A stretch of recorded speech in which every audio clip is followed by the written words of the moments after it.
भगवते वासुदेवाय नमः। ॐ नमो नारायणाय। ॐ विष्णवे नमः।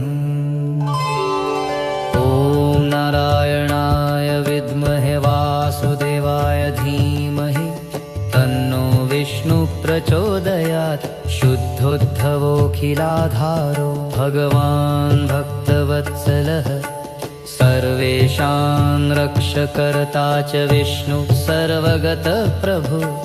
मङ्गलमं भगवान् विष्णु मङ्गलमं गरुडध्वजा।